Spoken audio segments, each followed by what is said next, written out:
بسم اللہ الرحمن الرحیم ایاک نعبد و ایاک نستعین۔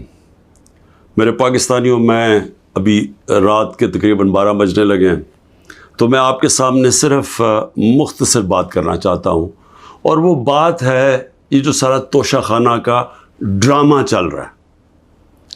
تو میں یہ واضح کر دوں کہ یہ ضروری آپ کا سمجھنا ہے کہ یہ توشہ خانہ یہ ہے کیا۔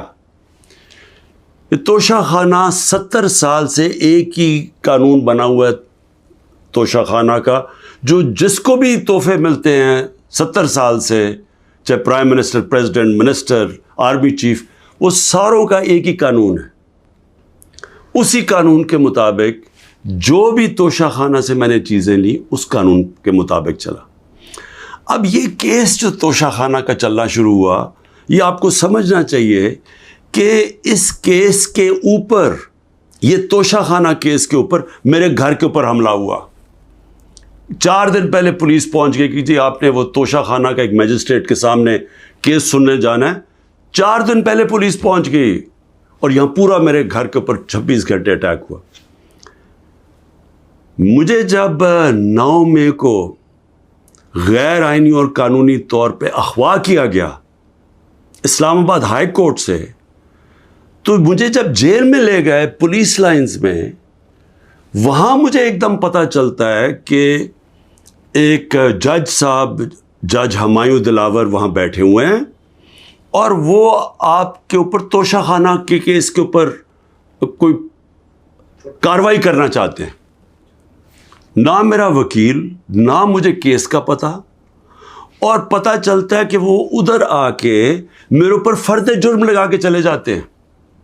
فرد جرم لگا سکتے ہی نہیں جب تک کہ میرے اوپر، جب تک مجھے پوری طرح بتایا نہ جائے کہ وہ ہے کیا، میرے سامنے فرد جرم لگتا ہے یا میرے وکیل کے سامنے۔ جب ہمیں یہ پتہ چلا، اس سے اگلے دن ہم نے ریکیوزل کا کہا۔ ہم نے کہا جی ہمیں ان جج صاحب سے جس طرح انہوں نے کارروائی کی ہے، ہمیں کوئی انصاف کی توقع نہیں ہے۔ یہ 11 مئی کو ہم نے کیا۔ اس کے بعد بہرحال ایک پورا سلسلہ چلتا رہا، جس میں یہ واضح ہوتا گیا کہ ایک پلان بنا ہوا ہے کہ توشہ خانہ میں عمران خان کو ڈسکوالیفائی کرنا ہے۔ مجھے ایک سوال دیے گئے، 35 سوال دیے گئے، کویسچن جج صاحب نے کہ جی ان کے جواب دو۔ محرم کی چھٹیاں بھی تھی، خیر ہم نے بڑا زور لگا کے اس کا جواب تیار کیا۔ میں نے کوئی 1 گھنٹہ عدالت میں کھڑے ہو کے کل سارے سوالوں کا جواب دیا۔ انہوں نے 2 کوئی گواہ رکھے ہوئے تھے، سرکاری گواہ۔ کوئی بھی ایسی چیز نہیں تھی جو میں نے 35 سوالوں میں جواب نہیں دیے، ایک ایک چیز کا جواب دیا۔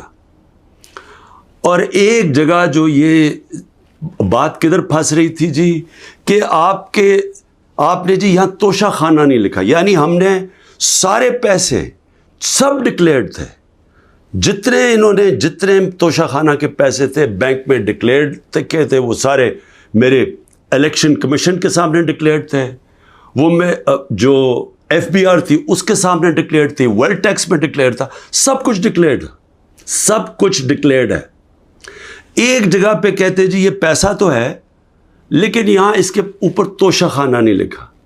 اب یہ میرے اکاؤنٹنٹ نے بھرا ہوا تھا، 40 سال سے میری وہی اکاؤنٹنگ فرم ہے۔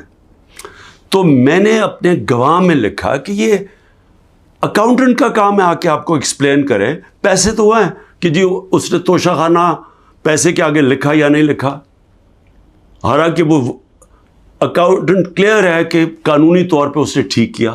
اب وہ اکاؤنٹنٹ نے آنا تھا۔ آج پتہ چلتا ہے جج صاحب کہتے ہیں جی 1 گھنٹے میں گواہ کو پروڈیوس کرو۔ گواہ راستے میں ہوتا ہے، کہتے اب ہم نے کینسل کر دیا، اب کوئی گواہ آپ سامنے نہیں لا سکتے۔ میں یہ سوال پوچھتا، یہ کوئی ملٹری ٹرائل ہو رہا ہے، میرا رائٹ، میرا حق ہے فیئر ٹرائل کے لیے، یعنی ایک دم گواہ کینسل کر دیے۔ میں نے کوئی 5-6 گواہ لے کے آنے تھے تاکہ وہ ایکسپلین کرے۔ جو 35 کویسچنز انہوں نے بھیجے، ان کے جواب میں مجھے موقع تو ملے کہ اگر کوئی پوچھے، میرے وکیل ان کو سمجھانے کے لیے گواہ تو اس لیے ہوتے ہیں، گواہی سارے کینسل کر دیے، اور آج اب ایسے لگ رہا ہے کہ کل فرد جرم قائم کر دیں گے. یعنی مجھے سمجھ نہیں آ رہی کہ یہ جلدی اتنی کیا ہے. کیا کل 2 دن، آج گواہ آ جائے، کل گواہ آ جائے، اس کے بعد پھر آپ نے جج صاحب فیصلہ کرنا ہے وہ آپ نے کرنا ہے.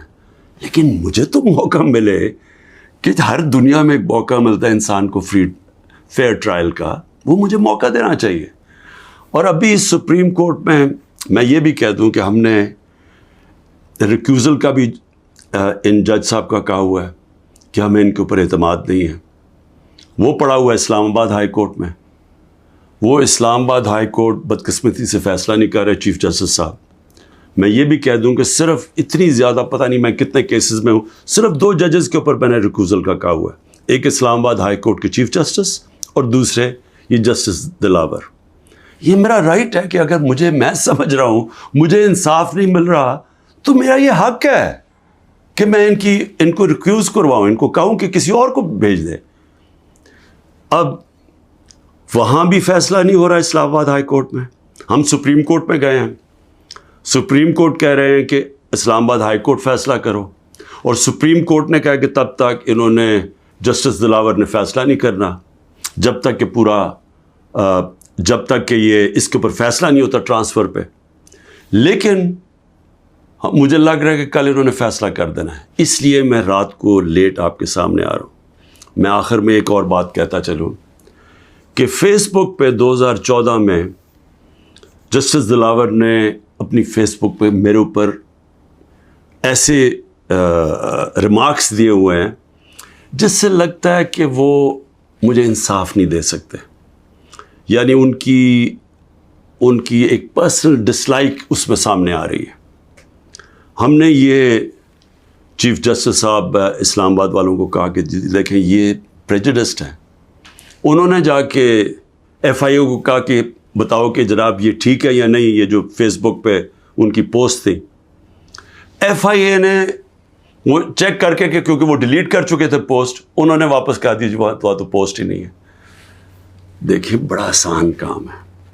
اگر آپ اس ملک پہ انصاف چاہتے ہیں، میں چیف جسٹس صاحب اسلام آباد آپ کو بھی کہتا ہوں اور ایف آئی اے آپ کو بھی کہتا ہوں، ایک فیس بک کو ایک صرف لیٹر جانا چاہیے آپ سے، ایک ای میل کریں کہ یہ کیس ہو رہا ہے، 90 دن تک ان کے پاس ریکارڈ ہوتا ہے. اگر آپ ڈیلیٹ بھی کر دیں کوئی پوسٹ تو 90 دن تک فیس بک کے پاس اس کا ریکارڈ ہے. صرف ایک ای میل کی ضرورت ہے، پتہ چلوا لیں کہ کیا انہوں نے جو واقعی انہوں نے پوسٹ کی تھی یا انہوں نے نہیں کی تھی. آدھے گھنٹے میں سارا اس کا پتہ چل جائے گا کہ کیا جسٹس دلاور نے واقعی وہ میرے اوپر جو بڑی ان کا مائنڈ شو کرتا ہے کہ وہ شاید میرے سے انصاف نہ کر سکیں، وہ پوسٹ میں ریفلیکٹڈ ہے. پتہ چل جائے گا کہ ہے یا نہیں ہے. تو ہم صرف میں یہاں بیٹھا ہوا ہوں، 200 کیسز ہونے لگے ہیں، ایک فیس کرنے کے لیے تیار ہوں، فیس کر رہا ہوں. پچھلے 2 مہینے میں 350 عدالت میں کیسز کے اندر میری پیشی ہو چکی ہے. 350، یہ بھی ریکارڈ ہے. میں آگے بھی تیار بیٹھا ہوں، لیکن صرف یہ چاہتا ہوں کہ انصاف ملے. اور انصاف ملنا کوئی مشکل کام نہیں ہے. اگر صرف مجھے یہ موقع دیا جائے کہ اگر میں یہ سمجھتا ہوں کہ کوئی جج میرے سے انصاف نہیں کر رہا تو یہ میرا حق ہے کہنا کہ جی ٹرانسفر کر دیں کیس کسی اور جج کو. تو میں ابھی بھی امید رکھتا ہوں کہ کل فیصلہ کرنے سے پہلے اسلام آباد ہائی کورٹ اور سپریم کورٹ میری بات سنیں گے تاکہ مجھے فیئر ٹرائل مل سکے. شکریہ.